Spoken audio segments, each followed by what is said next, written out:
Welcome to Sad Boys, a podcast about feelings and other things also. I'm Jarvis. I'm Jordan. It's all jazz. It's all jazz, and we're joined today by Hasan D. Piker, the man, the myth, the legend, the big boy, the Kaya dad. I'm a dog dad. Any extra superlatives? Gucci shirt purchaser. I did purchase a Gucci shirt. I bought a car. Nice. Oh, how dare you? No more socialism? And a house. I was like, yo, once I get this bread, fucking... That's what I thought the bread book was about. Get your bread up. So I did. And, now the socialism shit is over. Yeah, guys. it's over. Wait, okay. So you were saying you were a shoes off household. Yeah, I was, Turkish people, we don't wear shoes in the house normally. And I'm very anal about being clean. Right. My house, at least other streamers will attest to this, is a very low bar to clear for streamers. Their houses are awful. Yeah. They live in these multi-million-dollar chateaus basically, and it's all piles of trash and boxes everywhere. But my house is very clean all the time. I want to make sure it's clean all the time. I tell everybody to take their shoes off until I got Kaya, and she was pissing and shitting everywhere like a demon. She had a spot. I would walk her, she would not poop. And then she had a little spot in the house where she would go and hide her little poops. Oh. Did you have her in a pin? Yeah. Because that was when I first got Dipper, he had a stomach bug that we couldn't figure out what the issue was. And he could not have solid stool to save his life. Ooh, that's bad. Yeah. And so it would literally be just diarrhea all the time. Stressful to go on walks even because you don't want to hit the concrete, and then it's really hard to clean out of the... Yeah. You're just scraping. Yeah. Hoping that it's not going to cut open like a hole in the poop bag. Yeah. But you're scraping the concrete with your poop bag. Or praying that there were a few areas that were just dirt, and those were the areas where I'm like, I need you to go right here, right now, or else. The tiny little town I grew up in, it was weirdly... Oh, not weirdly. It's very... It's standardized here to spay and neuter. Just wasn't there. The idea of it wasn't even culturally common, and so dogs constantly just getting randomly pregnant. It became a system in our life, and then eventually my dog, my Whippet, got pregnant. 6 I was gonna say kids. Bro, you're out here talking like the dog, like Jesus Christ mom or something. Like the dog accidentally, magically your dog was a virgin and then she was pregnant. You're being so rude to my dog, a Christian. How young were you? Is that what your parents told you? The dog was a virgin, and then one day she had beautiful children. Babies. I think I was literally just operating on the science of momentum, and then stuff happens. When you're a kid and you can't die, you're just I'll just walk on stuff and fall over. Your skin heals itself. That hadn't happened for childbirth yet. I hadn't been people do stuff and then the kid happens. Yeah. No, people just random. Well, you're an adult now, which is why I'm shocked that you're still explaining it with the same concept. Well, it's all framed back. It's these experiences happen. Dude, you're not listening. I'm saying it happened when I was a kid, and that is true. Okay. Now that wouldn't be the kid. This fucking true. But after that happened, 6 puppies, abnormally big for a Whippet litter, and it turns out there's also no potty training standard where I'm from. So every day back from school, the floor's just shit. It's just shit. So your parents didn't even potty train the dog? Yeah, it's just me and my mom, and I don't think we ever really anticipated it. She's also a very seat of the pants kind of. Wait, your dog's name is Whippet? No, the type of dog. Oh, they're like have you ever seen, there's this little mini doc, I think it's on ESPN or something, called The Michael Jordan of Dogs. Oh yeah. And it's about, wait, can we pull this up? Actually, could you pull up The Michael Jordan of Dogs? Because oh my God, that's the type of dog you have? It's like a greyhound scaled down. They're so athletic. And you're probably thinking their heads are so small, their brains are small, and they're probably dumb, right? Correct, yes. That's what dumbest dogs. That's what I was thinking. No, that dog looks like he just only knows how to run. That's what it looks like. It looks like there's only one speed for the dog. Yes. Yeah. That's the one, Jacob. Look at all those. Oh my God. So we got the treadmill, Trophy's and the I size could be of a doing dog. homework and walking dogs, killing 2 birds with 1 stone. Wow. Yeah, he's not even going fast. Whatever. Just wait. dog Just wait. sucks. There- I'm so close to revoking my all dogs are cute principle. All right, here we go. Here we go. What? You're about to change your mind, okay? The music. Some may be gross, but they are beautiful. They leap into the water Let's see Kaya do this. and they have to grab a thing. Like Michael Jordan. What the fuck? And when you see this at full speed, it's insane. You think Air Jordan could do this shit? No way, No dude. fucking way. That guy's 6 rings and he couldn't do a single dog dive. the dog shit bite. Look at the angle. Yeah, the It's angle's really weird. ridiculous. Bro, Oh. that is so much. That's so wild. much height, dude. And it's what this the? like high school girl who has this uncanny bond with this dog. It's like a movie. People are going crazy for it. They're like, whoa. Oh, yeah. I mean, dude, if you live in Iowa, this is the nuttiest shit. Yeah, look at this. Yeah, This is I love wild. that. I love that. The one thing that doesn't hit about this documentary is it sets itself up like it's gonna be like I, Tonya, where it's like wow, this is so impressive, and then a dark story outlines. Oh, So it's yeah. just like the dog jumped really good. Yeah, Yeah. the dog jumped really good. It did destroy another dog. I like. Yeah, there's no drama. Yeah, the dog's ex-boyfriend just shattered another The dog bites the other dog's leg before the competition. Fucks Yeah. the dog up. That's. I'm glad that they're doing this. This is a great documentary. What a way to start the podcast. Yeah, I Of had to course, talk man. about Spitfire. That's actually it for today. Yeah. All Go right. with that. Peace, guys. I mean, we're reacting. I don't know if this is kosher. Oh yeah. Hey, look, this ESPN. Okay. And it's wait, just a few seconds. I think as far as the industry goes, this is the safe space for React. Okay. I think finally we can say what's on our mind. Yeah. Have a nice debate where we agree. I mean, listen, I posted that photo, remember from the Streamies last year? Oh, yeah. When I was like, Oh, yeah, that's right. me with everyone whose content I've stolen. right. And then like, I guess people don't understand that like content creators are friends with one another. So Yeah. they're like, no, actually you are stealing their content. I'm going to be mad on behalf of them. Yeah, it's a nuanced thing. We talk about this with Ludwig too, where there's just a line where it's like, if you leave the chair and you don't know the creator. I've noticed that you've changed your React habits though. I was watching you do some Reacts. You were watching brand deals.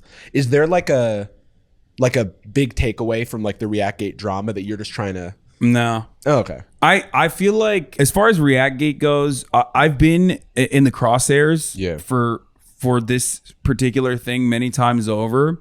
And the first time I changed my habits dramatically because I do think that it was like fucked up because I had a dual cam setup where if I was in the kitchen, I was still watching. Right. Yeah. But like people didn't fucking know that. Only my Right. community knew that. But it was like super clippable to just be like, fuck this guy. You know what? Yeah. Look at what he's doing. I think I even if it's watched like some a- of your yeah. like back in the true crime React Yeah. era. It would be like you came back and people were like, you missed something. It was like, no, I watched it. I Yeah. was there. And tons of the people that are seeing clips may not be that familiar with your content in general. Yeah. And are watching a clip, even if it's one of the extended highlights that you don't upload, but Yeah, that's what Cameron exactly. does. Which It's is- like he just walked or what the hell, but you've been live for 29 hours or whatever. Yeah, there's also that element of it where people are just like unfamiliar with the process, like they don't understand it. Yeah. So I changed that a while ago when the original Reactgate happened. It was like 3 years ago or 2 years ago. I don't even remember. So I stopped doing that, and then I mean even now, every now and then I still have to go pee or like Yeah. other emergencies happen while you're streaming that I don't really talk about too much, Sure. but there's a lot of things come up. happening in a 10-hour time frame throughout the day. So sometimes you're unfortunately away from the computer and can't immediately go back. And I'm not talking like I had explosive diarrhea. Right. You know what I mean? Regular For sure. diarrhea. Yeah, just regular diarrhea. Yeah. But yeah. I mean, it literally regardless. could be that the dog had explosive diarrhea. And I I mean- mean, like, yeah. fuck, I have to clean that now. I think the other line, especially for like the reason it was so easy for the XQC situation to kick this off, the new Reactgate, was because he was literally like not in his chair. And then it was also posted, I think, by one of his editors to YouTube. Yeah, he would post like straight VOD rips onto his YouTube. Yeah. I never do that, but like Yeah. But it doesn't matter because a lot of people didn't realize that I have like 1,000 fan owned and operated channels that I don't even touch the revenue of at all. Like they just make their own money off of it. Yeah. So they're like, what the fuck? This guy's just like, and some of them do have like hundreds of thousands of subscribers. Yeah, I mean, I mean, like, I would say primarily I consume your stream through the Hasan, Clips Industrial Complex. Yeah. And until Reactgate, I was not really aware of how much involvement you had with all those sub channels, and I didn't realize it was none with like a ton of them. Yeah. I don't touch them at all. I'm like, go off if you want to make money, make some money off of it. Yeah, I'm not a firm IP defender at all. I think it's bullshit. But I mean, obviously there's reasonable. Yeah. There's bounds of reason. Like, I don't want to offend content creators. I'm a content creator. Yeah. People constantly forget that because they're like, oh, all he does is just let his chair watch YouTube videos. But like, I don't want, like, I know the labor that goes into making shit. For sure. I don't want to like watch someone's video and just not really watch it and then have that creator be like, well, what the fuck? And I don't want to upload it and be like, take away from their algo, right? So what I try to do and what I've tried to do for the longest time now is like, I always pull additional data from other places. Like I'll pull another complimentary video or something like that, TikToks, Instagram posts or data in general if I'm talking about something. And try to make it transformative. Obviously it's live, so there's going to be dead air regardless. Yeah. And then like the way I do it is like, look, if you're an editor, if you want to upload my videos, you can, but just like cut the fucking dead air out. Like, what are you doing? Yeah. Make sure that you like at least edit it a little bit so that you're not directly just doing like a VOD rip. Yeah. Right. Because there need to be guidelines for, even if it's an unaffiliated channel, just for the betterment of I guess it's just like the it's good manners, I think. Yeah, exactly. Yeah. And the practice has to be established by creators. As much people will chirp and tell you what to do, ultimately like the best practice is established by the person that starts doing it. There is no like winning a debate and then everyone goes like, oh shit, I guess I will be different. It just has to have started naturally and considerately. Like, for example, the thing is like, even if I have a content creator who I'll watch like a period of the video and I know exactly what time codes I'm watching, and then I'll stop watching and it's like a third of the video. I promote it and my commentary on it is like much larger than the video itself. Sometimes someone will upload it, and if I feel like I'll talk to content creators about it. If I feel like that uploader has like basically kicked them off the algorithm, like this has happened before. I'll either get Austin Ox to talk to the channel and like take it down, or I'll tell that if they're not complying, then you can DMCA it, clap them. Yeah, it's one of those things that's just like a hard, because at the end of the day you're working with like fair use that by definition doesn't have like a hard line in the sand. Like that's always like decided in the courts in terms of like what is transformative. It's always going to be tough, but I think as long as courts that will always be in favor of a corporate party. It's not. And I'm the corporate party in this situation, baby. The wealthiest player in the game. right. Come at me, little YouTube channels. No. He's mad with power. The Koch brothers love me watching Jubilee, baby. Yeah. That's the funniest part, is like people get mad at that shit. I'm like, do you guys even know like this is their whole brand revolves around streamers reacting to their content? Like, that's it's why a whole they ecosystem. They're like, hey Cody Co, like come in and Cut does it too. Yeah. They've reached out to me many times. Like they know how their bread is buttered. Right. So that's the other side. And of it, not everybody wants to play that game, and obviously you respect it when someone says exactly 100%. Like what is this, CGP Grey? I think Lovey got clapped by him like a bunch of times. I mean, I've never really watched his videos regardless, but he hates it. Like he's just like, do not fucking watch my videos. I will kill you. Yeah, and I love CGP Grey as a creator. I like have watched their videos for like years and years, and finding out that like it like hurt me a little bit, like it hurt my little parasocial heart. But I'm also, it's like respect. Yeah. I heard like Tom Nichols doesn't like it, or not. Is it Tom Nichols? Who's the guy? The British guy? Tom Scott. Yeah. Not British science guy or British science guy. Not British not the science YouTuber guy is- is Tom Scott. Oh, okay. Tom Nichols is dope. Yeah. He's like the I've talked to him leftist about, like video essay Yeah, guy. yeah. No, he's great. I've talked to him about the stuff as well, but that's why his name was in my mind. Yeah. No, I was talking about Tom Scott. Yeah, I love Tom Scott. I get it. He's done like a whole. It's ironic because like he's done a whole IP video that I reacted to on stream. Oh, and yeah. people were like, "Oh, he's not gonna like this," but it was like, you know, I never Yeah. uploaded it, but it was definitely transformative. Like we, Right, It was right. a spirited discussion. Yeah. Look, ultimately with stuff like this, the answer is vibes based. If you as a Yeah. creator are made uncomfortable by it, I don't need you. They shouldn't have to present some kind of like elaborate case. Right. It's just okay then. I don't know why or why not. Yeah. Fine. Even if cut out of nowhere, all of a sudden I'd go like, "This is boutique content. You're ruining Yeah. it." Whatever. Yeah. Fine, but that's not the burden of a creator that does think they're doing something transformative. That's valid. So Yeah. until somebody calls it out,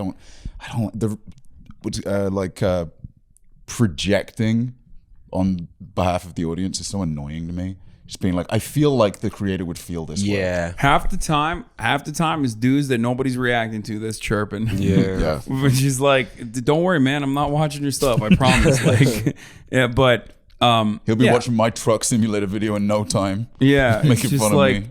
it's just but I mean there is truth to it where it's like it is annoying. You know what I mean? I don't feel that way, but I know others do Yeah, not feel the same way. Like you can do whatever the fuck you want with my videos. I don't give a shit. Right. And then like, yeah, I think it just comes down to the creator and what they want. And obviously like there is fair use. So it's like if you're like making a video critical of someone and you have to use their video as source material, you know, you may have a disagreement with that creator, but that's a different concept. Usually this is in the context of like entertainment, but like commentary, like almost like a commentary track on top of some existing video. The way I see it is like the product that I want people to see at the end of the day on YouTube in a VOD format, like a video on demand format, is no different than a commentary video that you would make. Right?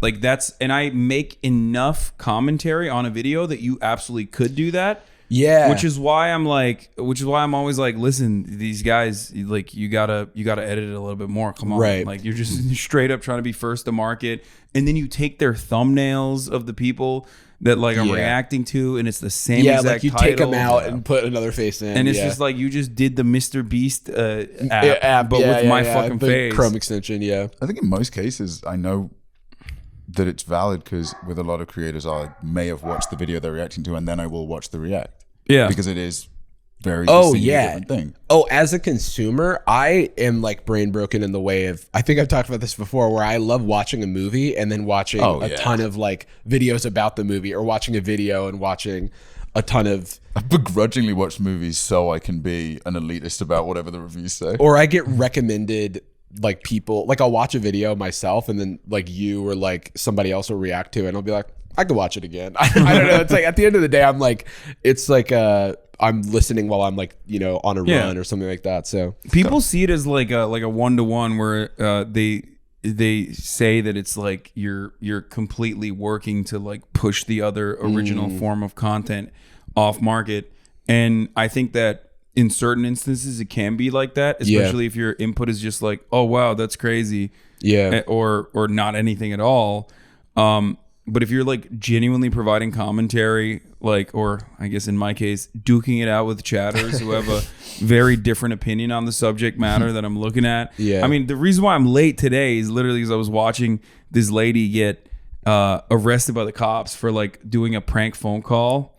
And that part of the reason why I got late is because, well, one, my haircut took longer than I expected, but I was meaning to like do coverage on it, right. And heated arguments ensued because people were like defending the cops, and I was like, "You're fucking stupid," right? You know, and that's how you arrive at the pause and obby memes, where the runtime is like 3 times the original video's runtime. Yeah. Pick a fucking lane. I know. You know what I mean? Like either I'm pausing too much or we're not pausing enough. Well, most of the people don't watch; they just see the memes and they run with it. So they'll like come into the chat and be like, where's the chair reacts? Why haven't we gotten the chair reacts yet? I'm like, do you not understand what you're saying? Like, you came in here you didn't get the expectation. So now you're just like, instead of reconfiguring your perspective on like maybe you were duped into believing something, you're just like, no, I want to see that. But anyway, let's not talk about fucking React. I'm sorry, this is boring. Oh no, yeah. What else do we want? I've actually got a few debate topics I'd love to get into. Let's do it. Change Fuck my yeah. mind. No, DeSantis is cute. He's cool. Don't agree with that. no Riz. I do think genuinely, I think the only chance DeSantis has at having any kind of cultural impact, not winning, but some kind of cultural impact, would be to become really uwu and just become like a little sweetie. Do you remember? I did everything right and they indicted me. Yeah. Worked for Trump because he said it in such a cute little voice. Yeah, I mean, because he is. Ooh, Trump is very kawaii. He's in many too respects. ahead. He has to pivot now. Yeah. DeSantis just being like, I'm sorry, Disney. Oh, Disney, I'm so sorry. He did kind of do that. He was like on CNBC. He was like, "Come on, just drop the court case. I'm done. You know, let so bygones sleepy. be bygones." I was like, "Dude, you're so cringe." But if he'd gone, I'm EP. I don't want to do this anymore. I'm EP. Come on, you changed your mind, maybe. This is I feel like you're giving too much free advice. Oh yeah, out of the campaign. Yeah, cut that out. No free feet, no free advice for the Republican campaign. Oh God, Ron DeSantis wins. It could all be traced back to this moment. And I don't He's get just any deporting money. you first. Yeah, 'cause dude, we've already been through somehow. that. yeah, you created your own worst enemy, dude. Yeah, he doesn't make me leave beforehand. Yeah, it was very good advice, but now you're gone. Now I'm not cute anymore.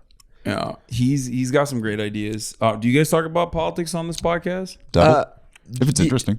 Yeah, we dabble. I feel like I have a no politics rule on mine. That's why I'm asking. Oh, really? We try not to talk about any politics That's. on my podcast. I think that's smart considering how much other content there is of you doing politics. Yeah.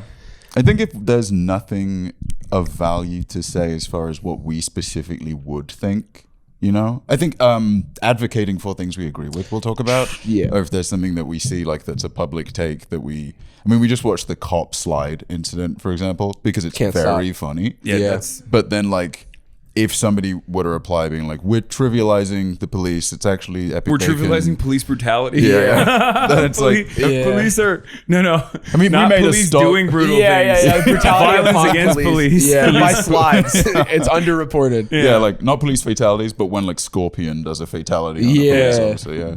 But No, yeah, we it's- made a stop resisting joke on that. And I saw like one person be like, little soon, don't you think? Soon to what? Soon to what? I mean, today I would imagine somewhere. Also, Probably. the slide is okay too. Yeah. In America, the too soon does not work for mass shootings right. and police brutality. Yeah. Because it's happening every day, 3 times a fucking day. Too Like, soon, I just did that. Yeah. There Like, are weird things people say to almost like diffuse the ability to have a conversation about it or prevent the ability to have a conversation about it, which is too soon. You can't talk about that. I don't know. yeah, then you can never talk about it. 'Cause Yeah. it's never going to stop. I think having a no politics rule makes sense, especially for you, because it just hours of the day. Yeah. Like, literally minutes alive. Because I need to make it different. Like I already do leftovers with Ethan. That's political. Yeah. And like I see people complain that it's like, oh, I already heard Hasan's take on this. And it's like, well, what do you want me to do? I'm a human. Like there's only so Right. many stories I could cover and I'm doing it for 10 hours every day. So that's why I was like, I wanted to differentiate it. So Yeah. we just do drama instead. Yeah. Internal drama. You could block him. Right? Oh yeah. Guys, right? Yeah, and for now, because Elon's getting rid of blocking on Twitter. Oh yeah. What's the consensus? Is that that's actually not viable because of the App Store? I couldn't tell. Oh, yeah. Yeah. App Store terms of service makes it impossible For Android, yeah. Oh, specifically for Android. Well, at least that's what. Apple App Store too. Oh, really? Yeah. Okay. Because, but then Linda Yaccarino, the new CEO of X, who we hear from like once a month, Girl boss. was like, actually, we're gonna make a new, better like replacement for blocking, and I don't fully understand what that could possibly be. They say they're going to beef up the mute functionality to basically be the block functionality. Oh. I think at this point it's like they're all just like dancing around Elon Musk's whims because on a Yeah. whim Oh he'll my be God. like everyone's blocking advertisers, everyone's blocking all my blue check mark fanboys. Right. So how do I solve this? Okay, I'm deleting the block functionality. Yeah. He doesn't even think about it. He fucking tweets it out or X's it out, whatever, Yeah, I whatever you don't want to call know. it. Yeah. Truth Socials it out on Yeah, Twitter. he truths it out. and then everyone's like, oh, you can't do that, dumbass. Like, it's a violation of the terms of service. You're gonna get deleted off the app store. Like, And then he's just like, I was kidding, dude. and then instead of doing that, they're like, oh, we meant something different. Yeah. And then everybody that does deserve to be blocked will go, brilliant move, sir. Yeah. Thank you. Quite for the jest. Yeah, what was Checkmate. it? Masterful Gambit, sir, Yeah. or whatever. Like he slams his dick into a car door. Masterful Gambit. Yeah, wait, that just reminded me of the Mark Zuckerberg fight too, where he just no where way. it's like never gonna happen, and he keeps making it seem like Mark is running away from him.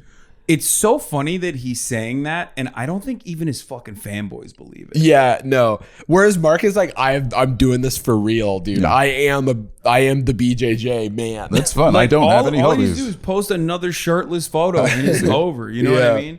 Elon Musk shirtless looks horrific. Yeah, Like, Literally, it- yeah, like a photo of, was it Vulcan Stylebender is just standing next to it in that fucking photo, and he looks incredible. Like he looks so good. And then everyone was replying, there's a reason weight classes exist.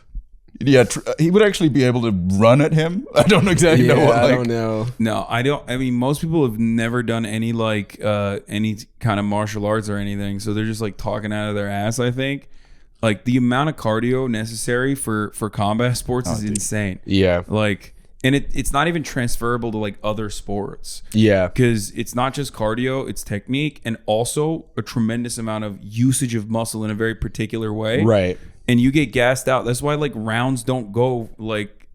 That's why rounds are not the same in mixed martial arts or in boxing. Yeah. As any other sport. Yeah, it almost doesn't make sense when you're like watching it, or like if you watch boxing and people are like, why does it look like they're moving in slow motion? And it's like, it's so, you're so gassed. Like, it's crazy. yeah, I look like that compared Yeah, to you the would bottom. know. Yeah, dude, freaking. You're a boxer. Yeah, dude, I gotta fix we talked about this already, but I gotta fix my my nose. I can't breathe through my nose. Oh, damn. And it was a big problem for training because my coach was like, Oh, I thought after the fight or something. no, Just no, I before. just through my life. I I was had kind of like hoping that would actually fix I was it. hoping, It's like a yeah. really I good was like, punch. fingers crossed. I had a asthma attack where I like couldn't breathe, and so I didn't actually take any damage during the fight, which is good. But I do need to get a surgery. I just found out I have sleep apnea, so that's pretty sick. Confirmed? Yeah, Thumbs up? yeah. Thanks. That's you need a CPAP machine? Maybe. I think I have an appointment next week with the actual The doctor. sleep doctor? Yeah, the options are like a throat surgery or like a jaw surgery, maybe fixing my deviated septum, maybe CPAP machine. There's like a few different extreme options that I'm like I'm going to try to navigate. It's like mild and obstructive. So I think that has to do with like my position, and then it just like stops my ability to breathe. So, oh, actually, okay. So last episode we talked about this guy that we saw when we were at an Airbnb in VidCon. Like we turned on the TV, we were logged into somebody else's YouTube account, and recommended to us was this man trying on a Power Rangers cosplay that it had taken him 5 years to receive because of, I guess, backups during the pandemic and stuff. So he was like, I ordered this in 2017. It just arrived. I had no idea it was like, I was even going to get it. And then he's really excited and he tries it on, and slowly the like realization hits that like he can't really see through the mask. He can't really breathe through kinda it. sad. It's kind of sad, But he is so sweet and like, yeah, he's like keeping the energy up. He's like, no, but and it looks incredible. It's just like, I can't, he's like, he's a picture okay, perfect Red Ranger. Like he I looks can't really cool. see. And we only described this in the video, didn't show any of the visuals. And then on the bonus, we watched it, but also cut out the visuals because I didn't want anybody weird to like go to the guy. And it was just fun to have our guests like react to it. And the guy fucking found the episode. He was like, hey, thanks for talking 24 about hours, it, guys. maybe? He was such a sweetie about it. So since he's outed himself, I want to shout out the world of Ha. He's the man. He is the Red Ranger. And you know, respect. Do you have to, I feel like you maybe not even really requesting it, you've got a very impressionable audience just through the size and influence that you have. Not like your demographics super impressionable as people, but you just have a large audience. Yeah. that you I mean, have no some matter what authority. happens, like there's always gonna be some people there. Yeah. Do you that are- feel weird about like the Sad Boys demographic has never really been, they haven't harassed anyone, like we've not had experience of that, But I just that thing was no.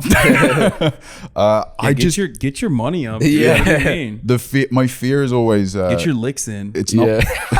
You gotta go harass someone first. Yeah, that a Tyler the Creator concert. I don't know. Like I like people finding. There's like a handful of creators with like 900 followers or something that I love. I think they're so with super niche interests and like weird hobbies, but it's not laughing at. It is absolutely laughing, and like they're so passionate and joyful and really cute. right, you're laughing with them, but it would be hard to communicate that to an audience. I think if I sent 100 people, Yeah, 60 would be mean in a way they don't even know they're doing it. Yeah, I usually don't do that for that reason. I like there are definitely people where I have a don't tap the glass policy where I tell them like, listen, you can look at something, you just can't try to interact with it, please. Don't ruin it. And no matter how much I stress that, people still end up going there. Like when we were watching MasterChef back in the day, like there was some real freaks. Like they would get like there was this dude named Cutter, and he was like this right-wing guy. Oh yeah. Yeah, and like some of the haters of mine who are like obsessively watching would go there and be like, this guy's talking shit about you. Like they would write it in his like Instagram post. Like, go check out this guy's like profile. He's talking shit about you. You should like sue him. It's like, why are you doing that? Yeah. That sucks. That's why I have to be extra careful too. Yeah. Like I don't just have like fans who will react in a Right, certain way. sure. I have people who will even portray themselves as fans to go in there and like do some fucked up shit. Yeah. I mean, you probably got them as well. For a little while after finishing Black White, we were getting Rose, the daughter. We would get Rose's Instagram sent, like, and she has this podcast. I don't and it's like we don't like want to. that. Yeah. Also, the show is 500 years old. And you're sending me like an Instagram. There are post. too many people who It's are the like, best show I've made. yeah, it's the best. We still haven't watched the last episode. It's because we were gonna wait till Jordan was back in the States to do it. So I've got it on DVD on the bookshelf. So. I love that. I showed it to JPEG Mafia. Oh yeah, really? I loved it so much. Like I watched it. It was like a big meme. And you guys know like all the details, right? Oh yeah. You know that like the makeup artist got an Emmy for the blackface. Yeah. And rightly so. And then also went on to work for the Marvel Cinematic Universe. There's also the Falcon's actually white. Do you know about? They use the makeup. Do you know about the black. Oprah episode that's been scrubbed from history? Oh wait, is it the N-word one? No, it's called we had to look this up before. I can't remember the title of the episode. It was a stupid pun about changing race. Oh, changing races is the name of the article. Oh, I think I might have seen. Yeah, it. it's like there's an archived article from Oprah's website of an episode that Oprah's people were like, this has to go away.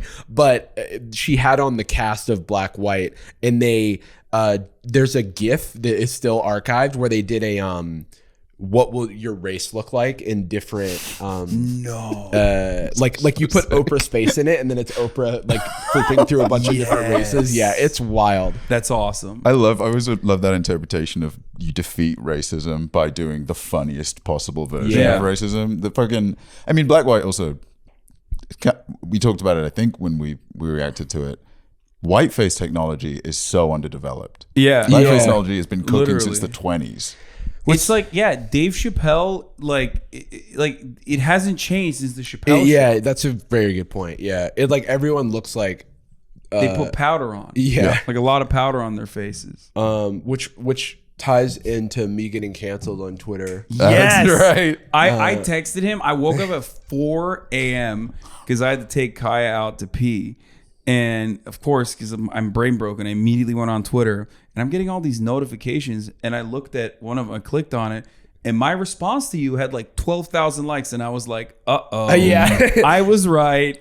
Well, you know what's funny is like it. So I deleted it because of. Oh, you did? Just because it had reached a point where I wasn't gaining anything from it. This happened to one of our. Maybe, yeah. This happened to one of our Jordan Peterson shorts where we were very clearly making fun of Jordan Peterson, and then it only got recommended to Jordan Peterson fans, and so we saw no like upside from it, no subscriptions, no listens, just a bunch of like hate interactions. And so Did we delete them on all platforms or just the TikTok? Honestly, I think just YouTube Shorts because that was the most that was the white supremacy accelerator or whatever.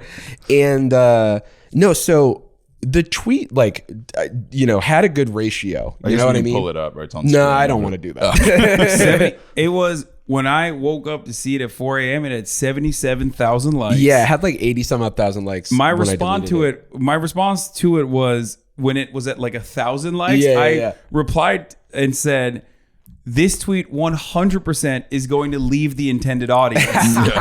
And I knew that, but I was surprised by how like uncharitable people are about, like, I just hit the side of the internet, and I want to sort of say that it's valid to have this opinion, but like some black people view any depiction of blackface as like irredeemable regardless of context. And I was tweeting a joke about, so for context, there was a tweet yesterday about, and this is the other thing, is like, this is going to now like live on without the context of this moment, which is whatever. But there was this Judy Garland tweet where someone discovered that Judy Garland, when she was 17 years old, was in this movie where she was in blackface and doing like the sort of racist caricature and being horrifically abused throughout the process, right? Which I think led to her death. Right? I don't know. 100%. Actually, I do know. A lot of amphetamine abuse, a lot of drug abuse was happening. For sure. That was even happening during Wizard of Oz and during all this stuff. Yes, she's a child star in the only time that was even worse to be a child star than now. Yeah, and so someone was tweeting like this cancellation tweet for Judy Garland where they're like, essentially they're like, this is thanks to Gen Z for showing me this. Yikes, honey, not a good look. And it was like it was like her doing blackface as like I think 13. At the age of 13. I think and not writing and directing the production. I put that in the same category as like the person who was like thinking that Little Tay was assassinated or something, and then was like, I just found out that Little Tay might be murdered, and then I found out she said the N-word, so now I don't care anymore. And I was like, what do you mean? She was 9. So right, it's take poisoning. Like I have to say something, and so I guess I have to hate it. And people will turn around and be like, oh yeah, so it's okay to say the N-word at 9? It's like, no, she's 9, which means someone was making her say it. Get mad at the right person, not the 9-year-old, you fucking freak. I mean, shit, man. Kinda.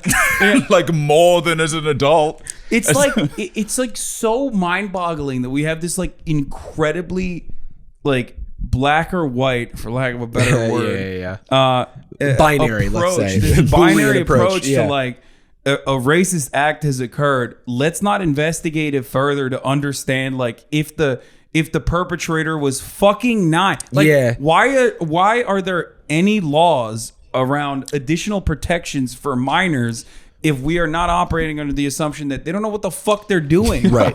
Like it's the parents that are at fault. It's like if a child was working at like an unethical role, and like they're working on a battery farm. It's like, wow, yikes. 2-year-old child that they put in the It's really fucked up.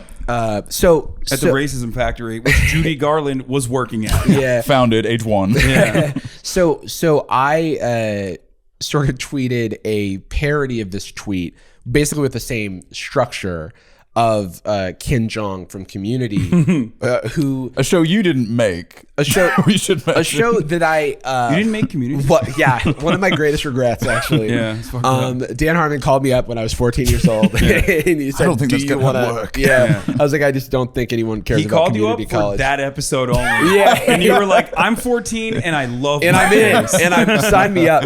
So in the episode Advanced Dungeons and Dragons, it's one of the greatest episodes of Community, but one of the elements of it is Ken Jeong's character comes in what's the word? Drow, yeah. Well, yeah, is that how you say it? It's like Drow.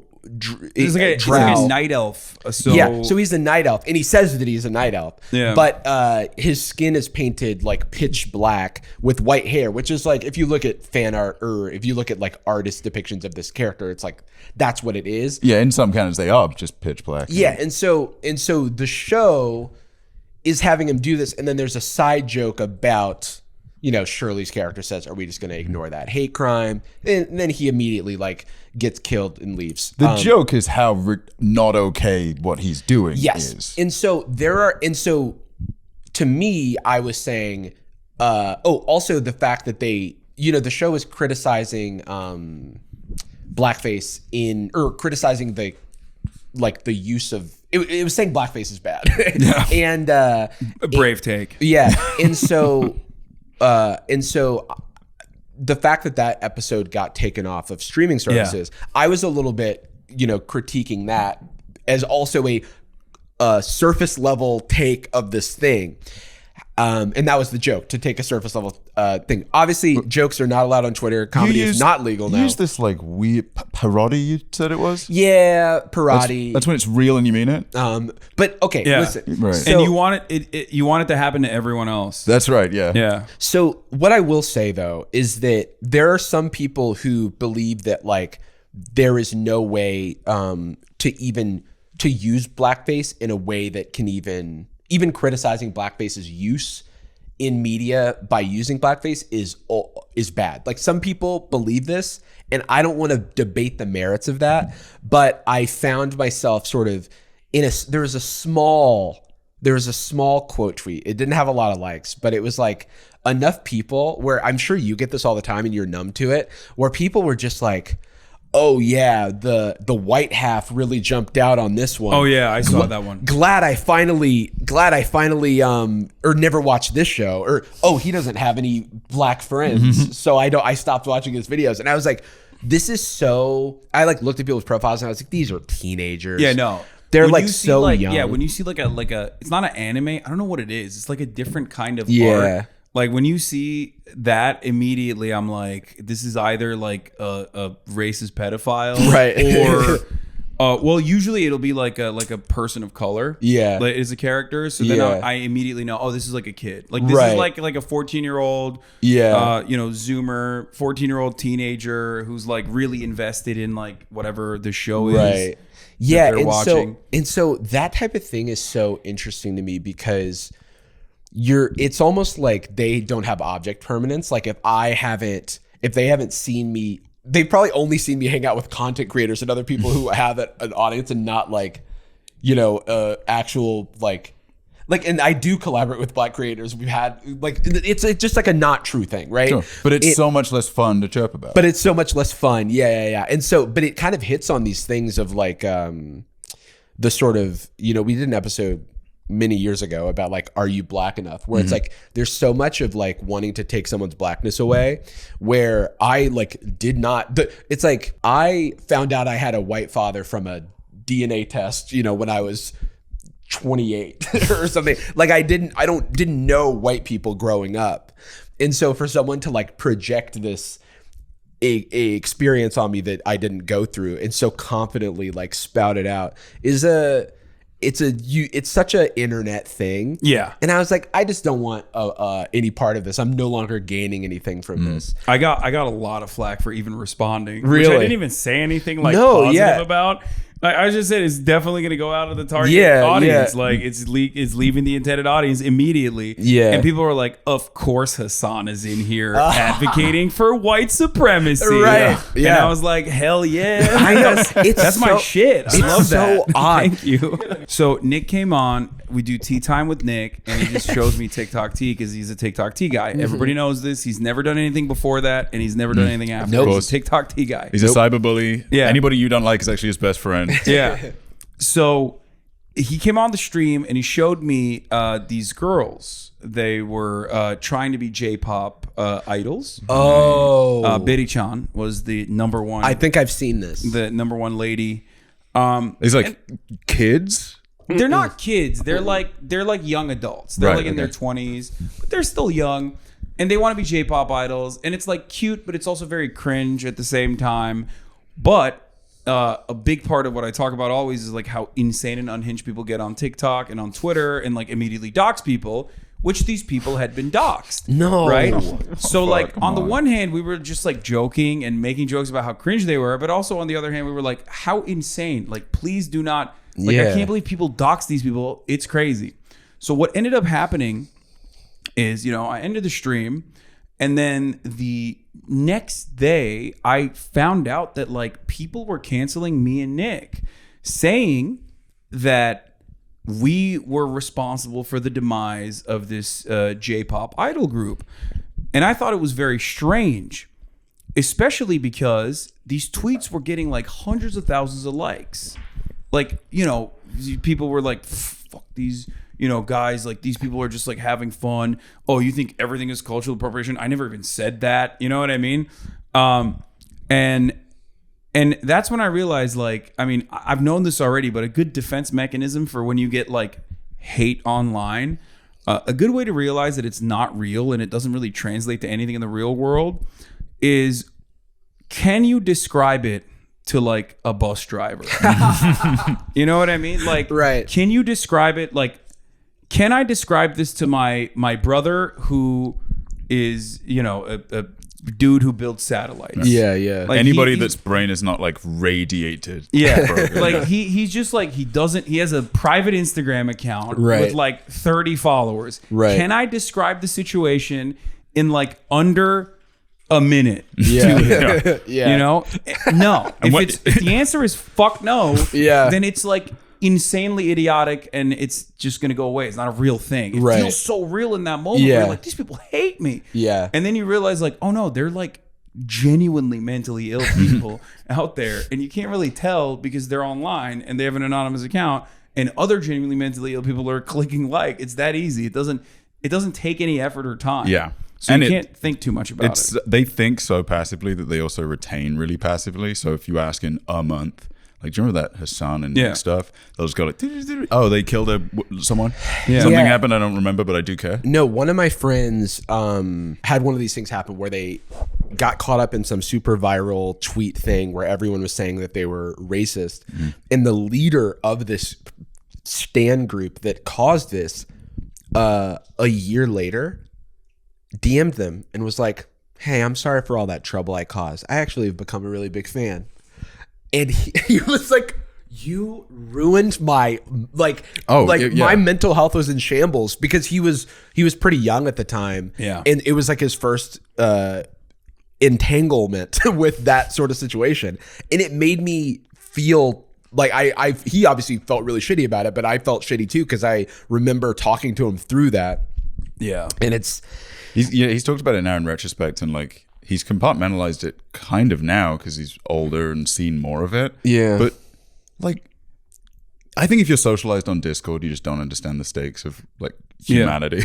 You don't understand what it's like to say something not with hyperbole, to just be like a human being. Yeah. And so when somebody seems upset, I don't know why it took a year for this person to just be like, oh wait, sorry, that was fucked. That's actually kind of cool that person literally tried to make amends in a weird way. Yeah, they bought never merch. Happens. Yeah. That usually never happens. Yeah, it was wild. Can I be kind of fucking cynical about that? Oh. They're no longer getting attention from that. They are going to, they're literally, we don't know their name, but we are talking about them now on a podcast as like, it's like when fucking Rush Limbaugh was like doing his redemption tour or whatever. And it's like, he was? No, not Rush Limbaugh, the Glenn Beck. Oh, when Glenn Beck Beck did his lot, and all the, like, it was like, wow, he's a lib now. He's like connecting with all. It's because he doesn't get anything else. So now I'll just like, that's me being very cynical. Attention certainly is a big factor in it, because people want to feel we're hyper alienated, we're hyper isolated, the society is super atomized, and you want to feel a sense of belonging. And when you engage in this kind of behavior where you're like, yeah, fuck that guy, I hate that guy, you're so right, and you click like on it, or you try to fire off your own viral quote retweet, like there's a shared purpose there, and you get some semblance of like social cohesion, right? And it's something that we desperately seek out. It's like we're social animals, right? So it's really unfortunate, but I just kind of look at it now because I've been quote unquote canceled. Fucking bullshit. It's not real. So many times, a lot more than all of your favorite content creators out there that you think have been canceled way more times. I promise you. You did everything right and they canceled you. What? I did everything right and they canceled me. It doesn't mean anything at the end of the day. The best example of this, that I can recently think of is the song Planet of the Bass, which did you see? They performed the song at the Jonas Brothers concert and everyone was confused. Yeah. The moment this like hyper online thing was now in a real place with real people, you're forced to And it's look. the perfect demographic. Like Yeah, it's- the you would think. Jonas Brothers concert is literally like 30-year-olds that, you know, Yeah. love the Jonas Brothers from when they were popping. Like Yeah, when I we mean, and were- hey, they also continue to pop. Like they've been having, you know, since the return together, they've popped. Damn, they had a are few you a Jonas records. head? No, but they went. They had. I You was were defending it quite No. Listen, vociferously. hold on. All right, let's get into it. Jarvis Radio. is a scholar of this. The year is, I don't know, 2000, mid 2000s. I'm listening to Radio Disney. I've got Good Night and Goodbye blasting on my iPad. Chris my Kyle's iPod, alive. My iPod. It's a great no, time. but what was that song that they had? It was like a top 10.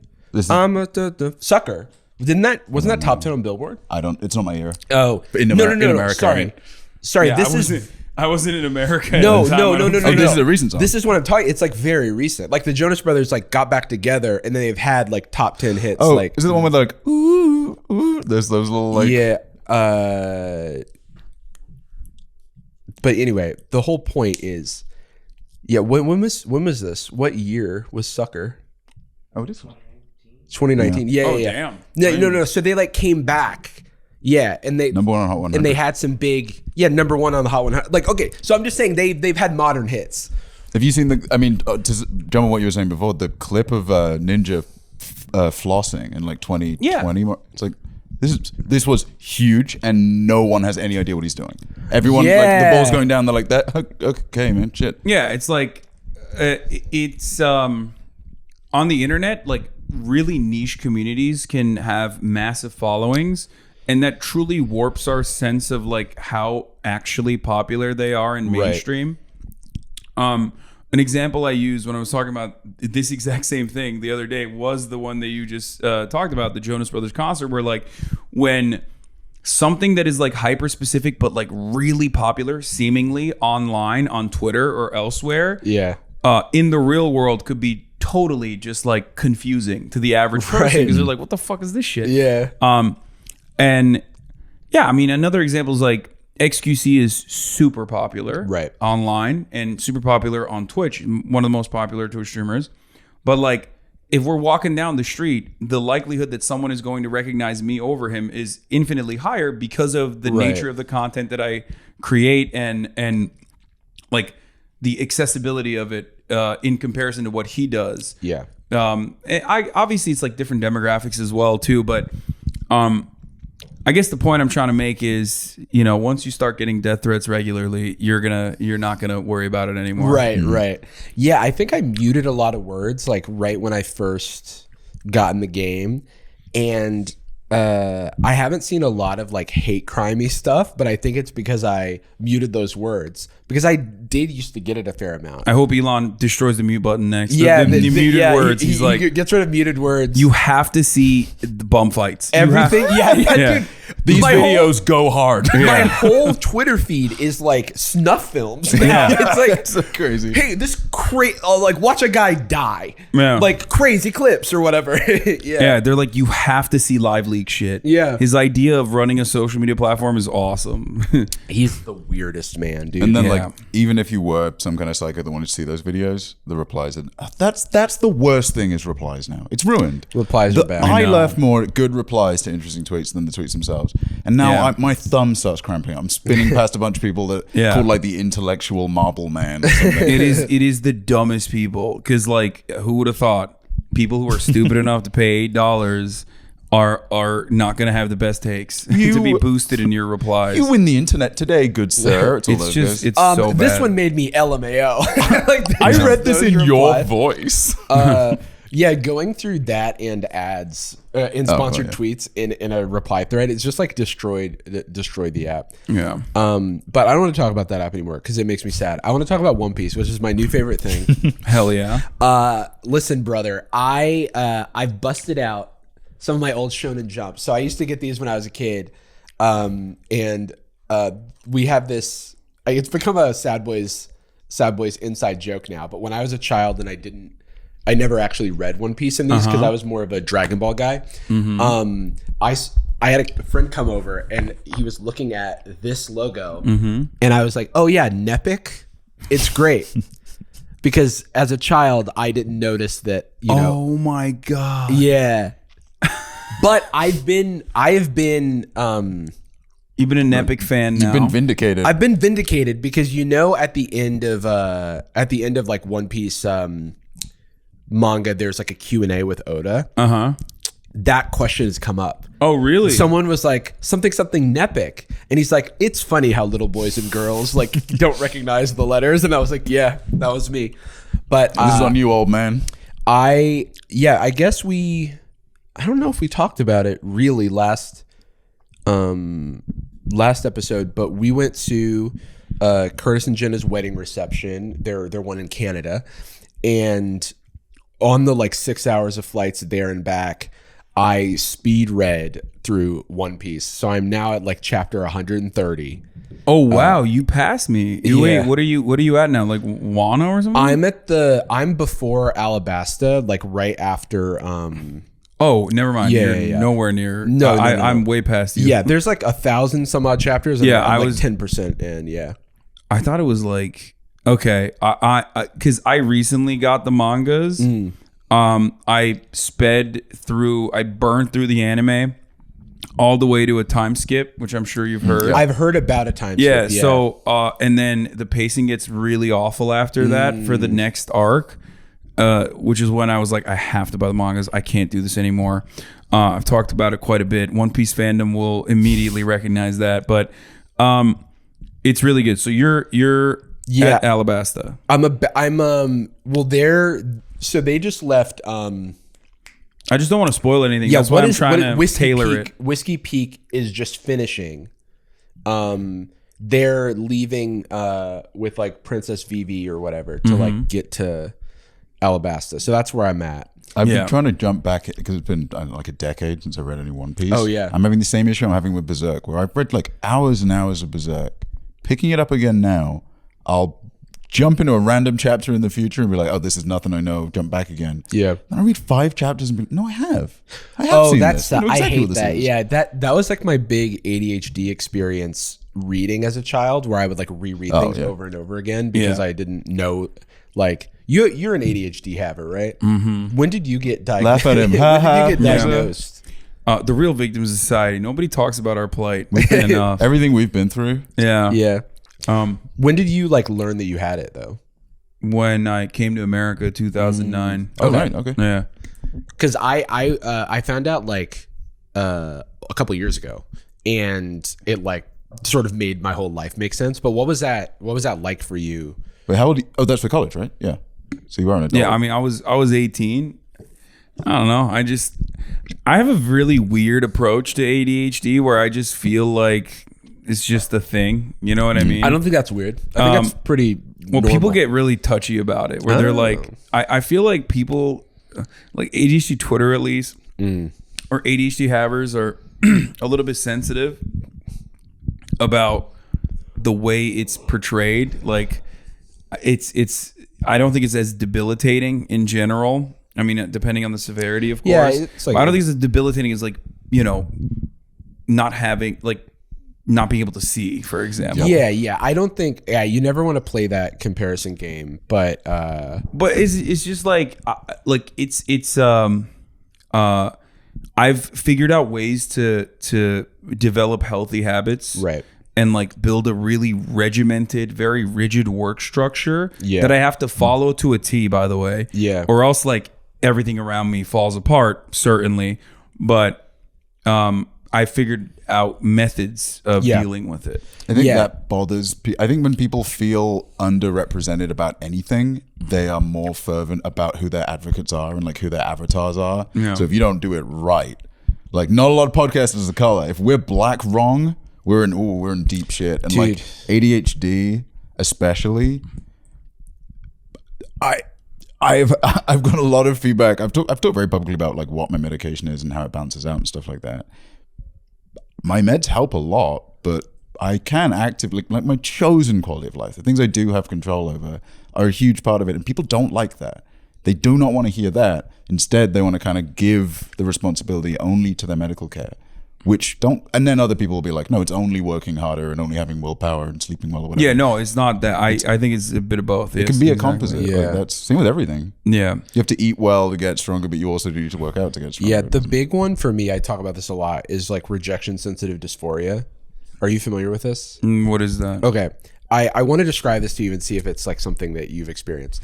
So I like throughout my life will sometimes feel like this intense feeling of rejection where like I'm being like maybe it's a moment of high stress and I want to like impress somebody and then my credit card declines and then I go, oh, they must think I'm really like dumb and bad and poor. Or on Twitch chat when like I'm fiddling with the audio settings and the audio doesn't work and then everybody's complaining at me and then I feel like everyone in tandem is mad at me and then it can like make my brain go into this like sulky like shut off mode or like a really defensive like mode where I like want to but whatever it is, it's like this feeling of intense rejection. For some people it manifests in like really bad mood.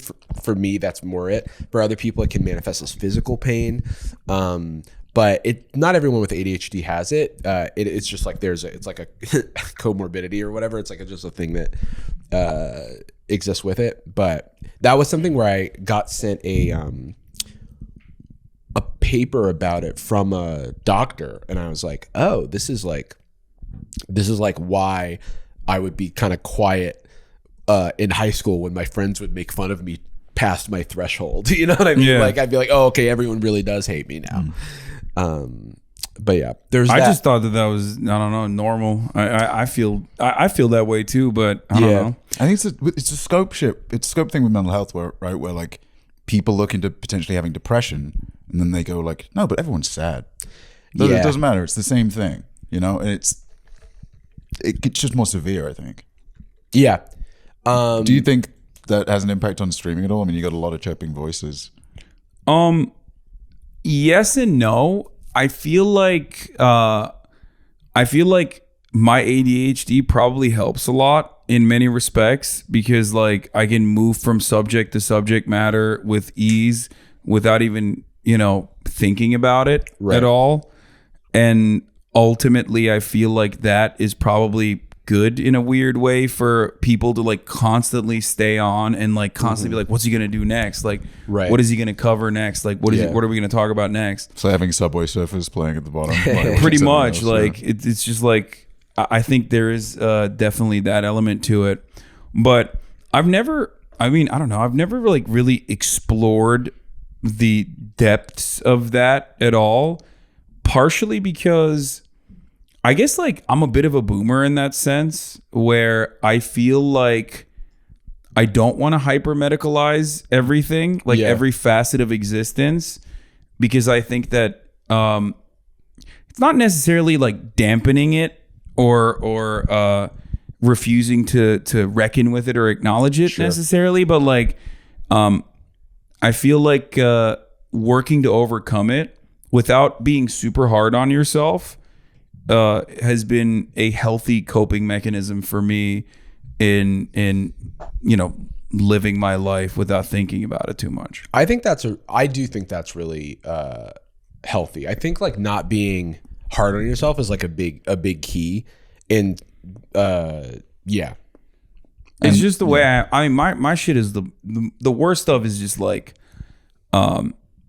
I'm in the pocket when I'm doing this. The way I describe it is like I get a sense of euphoria and calmness from streaming, where no matter what is going on, no matter how chaotic my life is, when I press the start streaming button, everything just like everything around me stops and I'm laser focused. I'm hyper focused on like trying to entertain 30,000 people for 10 hours of the day.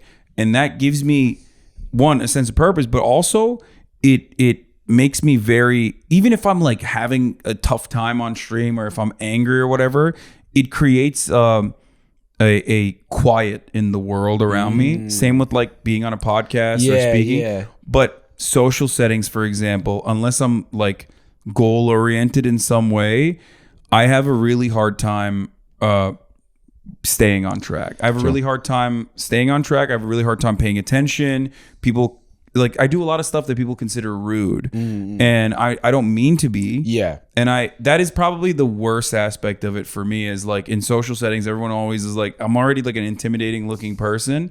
So I think I probably come across very rude and abrasive to a lot of people at first. Or one of those like subtly, I don't think Hasan likes me. Like that was my take. I think when we first met, it's not like that at all. Like that's but I think because we have mutual friends, I think I was able to like say like I kind of got this weird vibe, but then maybe that's just how they are, and then they were like, yeah, don't worry about it. That's what everyone says. Everyone's always like, no, he's a sweetheart, but like at first you're gonna. That's what my friends always. My friends will always qualify my first interactions with everyone else. They'll be like, no, don't worry. He's not like this. He's just, he's actually a really nice guy. It will at first come across like he's rude. No, but which is not good. I think I don't remember when we met, but I think I did have like a little faith in it just because how many friends can we share before I just kind of assume that it would be fine, right? Yeah. Like, yeah. I hate one friend that all my friends have. He's like weirdly mean or something. But I really relate to the if I don't have a goal. Oh yeah. Like I feel like in social situations I'm like scrambling to find the like the recipe, the program, the like flow chart of like of the social interaction if I don't already have it. What's the utility of this? Yeah, because my favorite thing to do is host, because then I always have something to be doing. You know what I mean? I can just bounce from person to person. Or if I bring my dog to something, I always have something to tend to where I'm like, oh yeah, this isn't weird. I'm just like making sure my dog is cool. I'm not like antisocial. I think maybe it was like a Q&A or something. Somebody messaged me recently and they were, oh no, it was the fucking photo shoot we were at yesterday. Oh yeah. One of the questions on it was, we did like a little 23 questions wander around. And one of the questions they asked was like, why do you and Jarvis start the podcast? What's the context? And I'm like, I think we just wanted a reason to hang out. And that's real. It was always after work when we were still working at Patreon. And there's a fatigue, especially now in retrospect with the like scatteredness of unmedicated so-and-so. I would get home and I'd be so burned, I'd be so fried. You'd come over, we'd sit down, mics on. It was what, 7 years ago or something? Yeah. And it's just fine now for some reason. And I still can't really articulate why. It's like a mix of adrenaline and also, like you said, like streamlining everything around you. I think we like being on camera. We like entertaining. Especially like, I don't know about you, but like collaborating for me is a different experience than doing something solo. Like streaming, because there's like a feedback loop with chat and stuff, it kind of feels a little bit like collaborating. But when I'm doing my normal job, if I'm like scripting or something, I need like someone holding my hand. Mm-hmm. Like our producer Anastasia will just sit on Zoom with me and not even say anything, but like while I'm like writing, just so that I have somebody there, or like going to a coffee shop with somebody, or even going to a coffee shop in general was better for me. Like when I used to live in San Francisco and I could just like walk down the street, because my brain that always wants to, I have like FOMO brain where I'm like, oh, am I missing out on some sort of experience I should be having? If I'm at a coffee shop and everybody's working, I'm like, right, this is like a normal thing to do. Like this is, the social proof is around me. Do you get like an adrenaline drop right after you stop streaming? Or does it kind of carry? You just go to bed? I think when I stop streaming, my brain is mush for like the first, especially when I first started streaming, like I would literally have like an hour refractory period where I was just like, do not, if you say something to me, it's gonna bounce off my dome. I'm not gonna hear it. Like nowadays, not so much, but again, every aspect of my life is regimented. I'm done streaming. I am either going to take my dog to the park and then play basketball with friends, or I am going to eat dinner, walk my dog, and then watch anime for the rest of the night.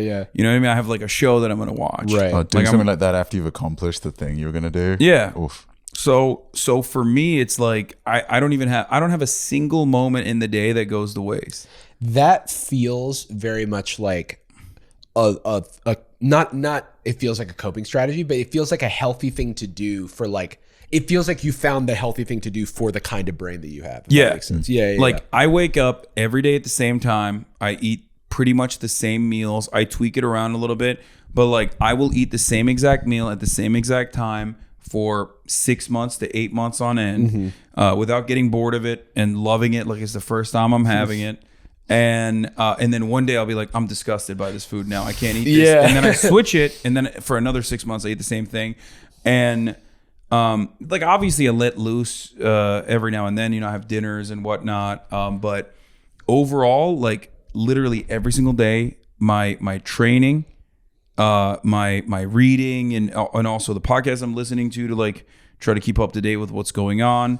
My research time, it's always the same every single day. For a lot of people, when they hear that, they go, "That's insane. How the fuck do you live like that? That sounds awful." I love it. Yeah. Because I've lived on this planet when I didn't do that, and I did not like existing like that. It was way too chaotic. Right. This is also chaotic, but I thrive in this chaos because it's like organized in a way that I want it to be. Each stage of the chaos ends. I like that. Like my GCal is obsessive. I just like having things adjacent, not having that little space where I'm like, is this when I shower? What do I do? It's like, no, I shower at this time. Yeah. And that way I know that I've missed it, or I will at least at some point do it.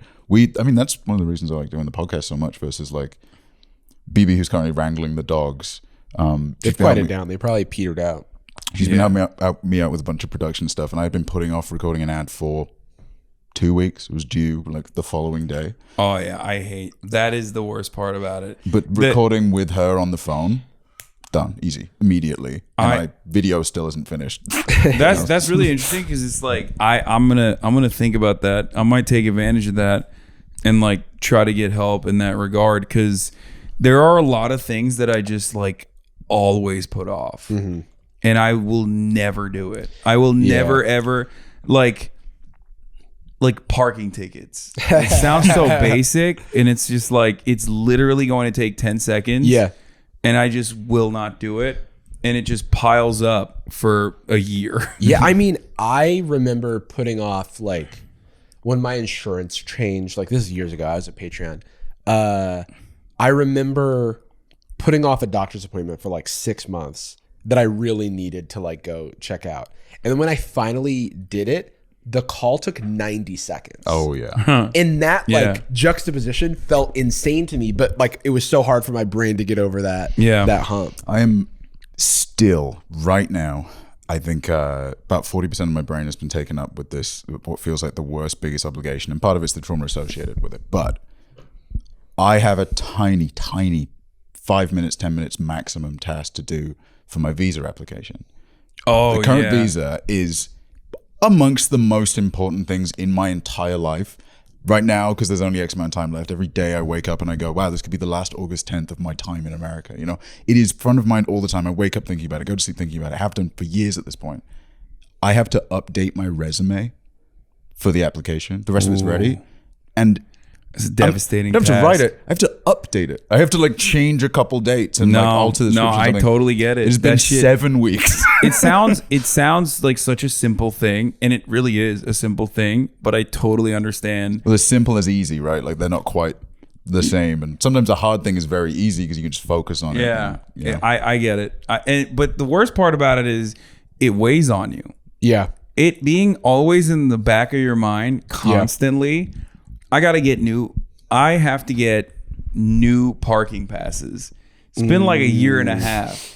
I'm still working on the old parking passes. And I'm hoping that the fucking parking people know the car and won't ticket it. Right. Sometimes they do. Yeah. They started targeting my car recently. And my brother's always in my house, so he's always taking my car out and putting it in the fucking, taking it out of the driveway. So now it's like I have to get it. It's been a year and a half, and it's just not that difficult of a task. I just got to make a phone call. I got to go there and like deal with it. I've done it before, but it's just I just keep pushing it back, and it just like it's like a bag that I'm carrying Right. with me everywhere I go. It sucks. Yeah, 'cause it sucks because it is so simple to like get rid of, in theory, right? But then Can't do it. Right. The term for what me and Jordan were both describing is body doubling, and I couldn't fucking remember it, so I had to look it up. But body doubling, it's like when it's a coping. It's like an ADHD coping strategy, which is just like having someone present like while you're doing another thing. It is very like I've always pursued really, really regimented self-care and like house care, especially keeping a space tidy, clean, etc. I've always liked the idea of, wow, I just finished my dish directly in the dishwasher, so-and-so. This is my first time living with someone. Me and Ethan is online, live together up the way because we moved back to LA at the same time. I always do it now. The fact that there's someone that will see it, or not even judge me for it, but it's going to inconvenience them, or we're going to run out of dishes. And Ethan, you know, my little son, he's not going to have anything to eat. And now I don't know what it is. There is like this unconscious, maybe it's partially a kindness, but also just a responsibility thing. I also know how miserable I'll be with, once there's a bowl on my desk, there's going to be 40 in like a few days, and then they spiral. I have to stop it. I have to cut the Hydra's head off, like, and burn it. Yeah, no, 100%. It's very quick to like unwind, Right. and then have all of that fall apart. Yeah, I've had that happen like a number of just like simple things that change. Like if you move or you have like a trip or something that like throws everything out of whack, getting back into the regiment, I think it's like the hardest, like that critical period. It's like if I don't get it back immediately, then we're in uncharted waters. It's bookended too, right? Like right before we went to Canada, I was useless. Yeah, that's the other thing. I hate trips for that reason, which is why when I do have a trip coming up, I make sure that I have my streaming schedule set up. Yeah. When I went to Japan, I streamed 6 to 8 hours every single day when I was in Japan. I was impressed. Yeah. That's like, it's, because it sounds like you can't quit, but what it really is you need the regiment to keep, No, it's everything else that would get but shitty. But it still fucks up a lot of other stuff. Like I didn't work out, you know what I mean? I didn't follow on my diet, and then all of that stuff falls apart, and then I feel shitty about it, and then it makes it even worse. It makes it even worse and harder to recover from. But you know, at the end of the day, at least when I come back, because I've had this routine for so long, almost 4 years now. Yeah. That immediately I'm like, as soon as I touch down on U.S. soil, I go and I train with my trainers at 8 a.m. the next morning. Ooh. And then I'm back in it. I just like, you know. The template. You don't spend a single day off. Yeah. So No, it doesn't, I can't. Yeah, we want to go. I at love some Japan. point. Yeah. It's the best. Yeah, I got to figure it out. I'm technically on there's a certain point where I shouldn't leave the country. Once the application's processing or whatever. But I think what I need to explain to them is that I have a katana already and I don't know what to do with it. Right. I don't know And they'll say you have to go defend your honor. Yeah. Then I'll do this and they'll die. Yeah. I'll get cut up in You'll little pieces. slice the immigration. Yo, wait, I feel when we were coming through immigration back into the States. I wish I had my fucking katana. Yeah, that's what I was gonna say. So we were doing the immigration stuff at the Toronto airport because, you know, US and Canada, good relations, I guess. And I like went straight through because, you know, US guy, they were like, welcome back, King. You know, high fives all around. They're like, please, sir. Yeah. And then What up, my boy? Shooting me immediately. and then Jordan like starts talking to the guy, and then I just come around and I'm like waiting. And then one of the other attendants was like, you can't loiter here, you have to keep going. And I was like, You should okay. have been like, I'm an American, bitch. Yeah, what do you mean, dude? 1 million subscribers Yeah, actually. yeah, So hold on. Step away. 2 million now, actually. But Just shooting you in the but then the guy was being a dick to you. Yeah, hey man. What's this? Look, who knows what happens on the Patreon episode? Sadboys, some bullshit. Patreon.com/Sadboys. Maybe I'll say anything. I could say anything at all. But what I'll say on here, on the public, reviewable by anyone episode, is that I respect the work they do. I'd say honestly, Keeping America safe. Yeah. Keeping America safe. no back the blue, but back whatever color they wear. Yeah, Big green thumbs up. sometimes. Yeah, of course. And hey, man, not at all was your behavior clearly some Stanford prison experiment bullshit where the only way you can come is by putting down a guy that's better looking than you. I think what bothers me about it is not so much. He was just being like really obstinate, and there was, on my current visa, there's paperwork that, and this has not been communicated to me, legalese, whatever, where you are supposed to have it with you all the time. Now, that some people may claim like, well, it was the rules. You should have covered that. Now, that's fine with me. Turned out the only thing he had to do was like literally 5 seconds on his computer to like mark. Didn't have the paperwork this time. Make sure to bring it. If it happens again, it's an issue. It was a yellow card, right? Like I shouldn't really be an issue. Man, my heart, I don't get heated about shit. My fucking heart rate is through the ceiling. It's so weird. But I think what I resent about it is that he was just being super obstinate and then just refusing to give me an answer on what was next. And I think he's very used to being able to intimidate people with the dog whistle of, wow, something might happen. Maybe you're stuck here. That I kept saying, like, I don't think he's used to people being willing to like soft challenge him. I was like, okay, understood. My apologies.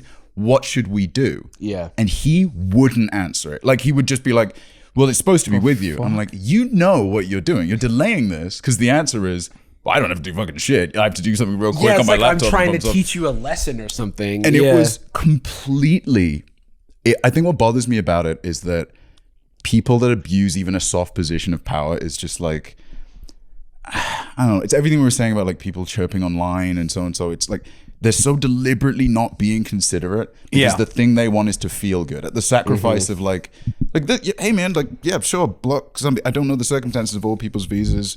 I'm sure there's extenuating circumstances, but like, I'm going to cry. Like, if you keep pushing on this, most of my life has been spent thinking about this for the last decade.